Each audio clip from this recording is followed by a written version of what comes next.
चौथा दिन, मां कूष्मांडा की कथा। नवरात्रि के चौथे दिन मां दुर्गा के चौथे स्वरूप मां कूष्मांडा की पूजा होती है। उनका नाम ही उनके स्वरूप और शक्ति का परिचायक है। कूष्मांड शब्द 3 भागों से बना है।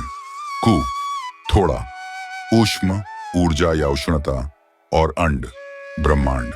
अर्थात मां कूष्मांडा वह देवी हैं जिन्होंने अपनी सूक्ष्म मुस्कान से समस्त सृष्टि और ब्रह्मांड की रचना की। मां का स्वरूप, मां कूष्मांडा का तेज और आभा अनंत सूर्य के समान है। वे अष्टभुजाधारी हैं, इसीलिए उन्हें अष्टभुजा देवी भी कहा जाता है। उनके हाथों में कमंडल, धनुष, बाण, कमल, अमृत कलश, चक्र, गदा और झपमाला सुशोभित होती है। वे सिंह पर सवार रहती हैं और उनके मुख पर मधुर मुस्कान सदा बनी रहती है। कथा, ब्रह्मांड की उत्पत्ति। पुराणों में वर्णन आता है कि जब यह संपूर्ण सृष्टि शून्य में लीन थी, चारों ओर केवल अंधकार और शांति थी, तब कोई अस्तित्व नहीं था। न समय था, न ग्रह नक्षत्र, न जल, न वायु, केवल शून्यता का विस्तार था। तब इसी शून्य में एक दिव्य ऊर्जा का उद्भव हुआ। वह ऊर्जा थी मां कूष्मांडा।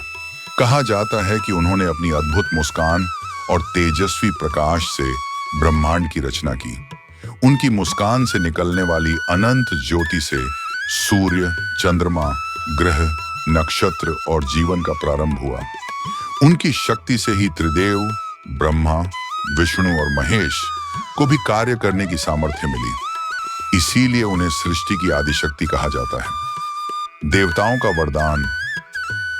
कहा जाता है कि जब ब्रह्मांड की उत्पत्ति हो चुकी, तब देवता और ऋषि मुनि मां की स्तुति करने लगे। उन्होंने मां से प्रार्थना की कि वे ब्रह्मांड की रक्षा करें और अपने भक्तों को सुख समृद्धि प्रदान करें। मां ने प्रसन्न होकर आशीर्वाद दिया, जो भी साधक श्रद्धा और भक्ति से मेरी पूजा करेगा, उसका जीवन अंधकार से मुक्त होकर प्रकाशमय होगा। उसके भीतर से नकारात्मकता समाप्त होगी और उसके घर आंगन में सुख शांति का वास होगा। कूष्मांडा का अर्थ और विशेषता। मां के नाम कूष्मांडा का विशेष अर्थ है। मान्यता है कि उन्होंने कूष्मांड, घिया, लौकी के रूप में सृष्टि की संरचना की, इसलिए उन्हें यह नाम मिला। वे सूर्य लोक की अधिष्ठात्री देवी हैं। सूर्य की अपार ऊर्जा और तेज का संचालन मां कूष्मांडा ही करती हैं। यही कारण है कि जिन भक्तों पर मां की कृपा होती है, उनके जीवन में स्वास्थ्य, ऊर्जा और सकारात्मकता बनी रहती है। महिमा और फल। मां कूष्मांडा की उपासना करने से साधक को तेज बल और आयु की प्राप्ति होती है। रोग और शोक का नाश होता है। साधक के भीतर से भय और नकारात्मक विचार दूर होते हैं। घर में सुख, शांति और समृद्धि का वास होता है। उनकी कृपा से भक्त का अनाहत चक्र, हृदय चक्र जागृत होता है, जिससे साधक को आध्यात्मिक ऊर्जा और दिव्य आनंद की अनुभूति होती है। पूजा विधि। नवरात्रि के चौथे दिन भक्त प्रातः स्नान करके मां कूष्मांडा की मूर्ति या चित्र के सामने दीपक जलाते हैं। उन्हें मालपुआ या लौकी से बने व्यंजन का भोग विशेष प्रिय माना जाता है। सिंदूर, फूल, धूप, दीप नैवेद्य अर्पित करके मां का ध्यान करना चाहिए।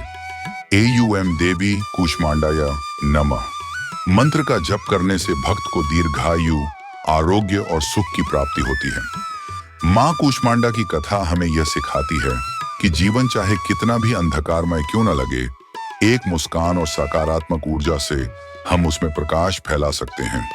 वे हमें यह संदेश देती हैं कि सच्चा बल बाहर नहीं, बल्कि हमारे भीतर छिपा है। यदि हम अपने मन को शांत और प्रसन्न रखें, तो असंभव कार्य भी संभव हो जाते हैं। मां कूष्मांडा सृष्टि की आदिशक्ति है, जिन्होंने अपनी मुस्कान से ब्रह्मांड का निर्माण किया। उनकी आराधना करने से जीवन में रोग शोक का नाश होता है और स्वास्थ्य, ऊर्जा तथा समृद्धि की प्राप्ति होती है। अगर आपको मां कूष्मांडा की यह दिव्य कथा पसंद आई हो, तो वीडियो को लाइक और शेयर जरूर करें। नवरात्रि की हर दिन की नई कथा सुनने के लिए चैनल को सब्सक्राइब करें और बेल आइकॉन दबाएं, ताकि मां दुर्गा की कृपा और आशीर्वाद सदा आपके जीवन में बना रहे। जय माता दी।